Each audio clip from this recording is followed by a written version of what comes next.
여러분 반갑습니다. 보험소송TV의 김종 변호사입니다. 오늘은 안보험금 청구소송 소장을 보여드리려고 하거든요. 함께 보시죠.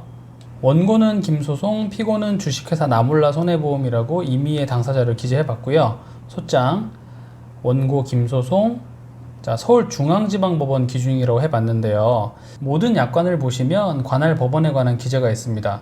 보통은 이런 문구로 되어 있어요. 이 계약에 관한 소송 및 민사조정은 계약자의 주소지를 관할하는 법원으로 합니다.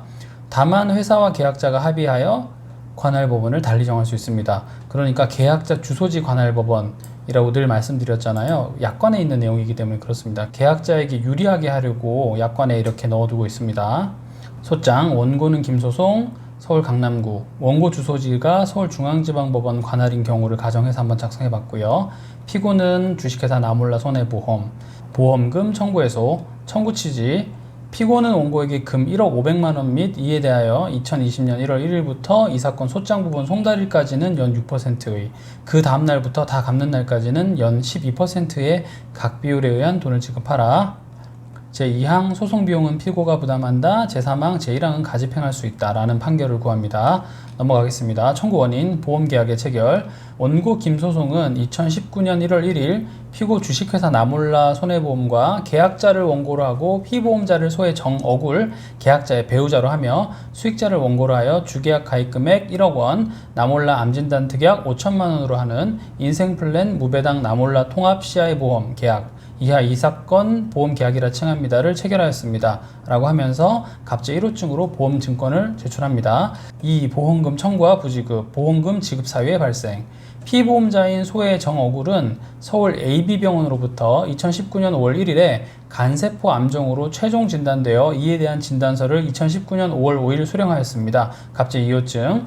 피고는 피보험자가 암으로 확진되는 경우 이 사건 보험계약에 따라 원고에게 금 1억 500만 원을 보험금으로 지급할 책임이 있습니다.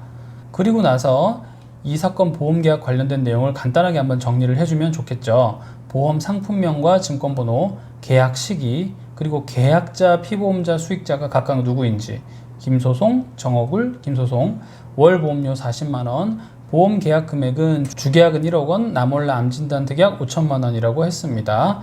이 사건 보험계약 주계약에 따르면 암진단 시 주계약 가입 금액의 80%를 보험금으로 지급하므로 피고가 원고에게 주계약에 따라 지급할 보험금은 8천만 원이고 나몰라 암진단 특약에 따르면 최초 보험 계약일로부터 1년 미만 기간에 암진단 확정된 경우 보험 가입 금액의 50%를 지급하므로 피고가 원고에게 나몰라 암진단 특약에 따라 지급할 보험금은 2,500만 원입니다. 라고 정리를 했습니다. 그래서 이 두 가지 금액을 합해서 1억 500만 원을 구하는 사건입니다. 보험금 청구와 원고의 지급 거절. 원고는 이 사건 보험 계약에 의거 2019년 12월 15일에 원고에게 금 1억 500만 원의 보험금을 지급해 줄 것을 청구하였습니다. 갑재 3호증 보험금 청구서. 만약에 보험금 청구서를 등기우편을 통해서 보냈다면요, 해당 등기우편이 도달한 날짜가 정확하게 나옵니다. 그때부터 기산하면 됩니다. 그러나 피고는 이에 대하여 아직까지도 보험금을 지급하지 않고 있습니다. 제가 여기서 코멘트를 하나 하겠습니다. 보험사는 여러 가지 이유를 대면서 보험금을 지급하지 않으려고 합니다. 대표적으로요, 암보장 개시일 이전에 암진단을 받은 것이다. 즉 90일 이전에 암진단을 받은 것이다 라고 하거나요, 암에 걸린 사실을 알고 나서 고지의무를 위반한 상태로 보험계약을 가입한 것이다. 이런 주장을 하기도 하고요. 원발암 기준으로 보험금을 지급했으니까, 예를 들어서 갑상선암으로 보험금을 지급했으니까 속바람인 림프절암에 대해서는 보험금을 별도로 지급하지 않겠다. 이런 주장들을 주로 하게 됩니다. 이런 주장을 하면서 보험사가 보험금 지급 거절을 하면요, 여기에 대해서는 조목조목 반박을 하는 게 필요합니다. 이 건에서는 소장을 작성하는 단계이기 때문에 이미 면책통지서를 받으셨다면 그 면책통지서에 나와 있는 내용을 조목조목 반박하시는 내용도 담으시는 것을 추천드립니다. 그렇게 되면 아무래도 소송에 있어서 쟁점이 빨리 드러나고 그것이 정리되면 더 빨리 판결을 받으실 수 있기 때문에 그렇습니다. 피고의 책임. 이 사건 보험계약 약관에 따르면 피고는 정당한 보험금 청구가 있은 날로부터 적어도 10영업일 이내에 원고에게 보험금을 지급하여야 합니다. 갑재 4호증, 인생플랜 무배당 나몰라 통합 CI 보험 통합약관 참조. 약관을 내실 때 약관 전체를 다 내시지 않으셔도 상관없습니다. 나에게 유리한 부분만 발췌해서 서증으로 내시더라도 상대방 보험사는 자기가 유리하다고 생각하는 부분이 있다면 또 그 부분만 발췌해서 서증으로 낼 거기 때문에 각각 자기가 유리하다고 생각하는 부분만 발췌해서 내도 된다는 겁니다.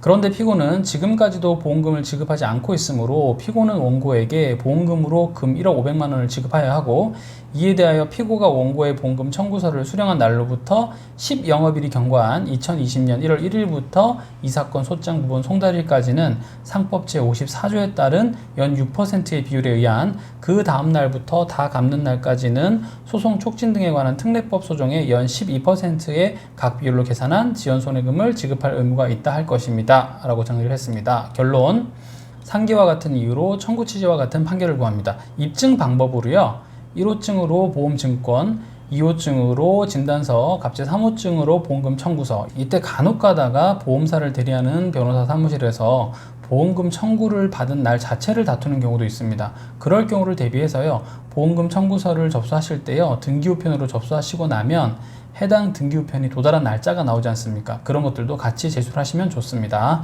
갑질 4호증, 약관 이렇게 제출하시고 날짜 기재하시고 원고 김소송 도장 찍으시고 해당 법원에 제출하시면 되겠습니다. 오늘은 보험사에 안보험금을 지급 청구하는 소장을 샘플로 보여드렸습니다.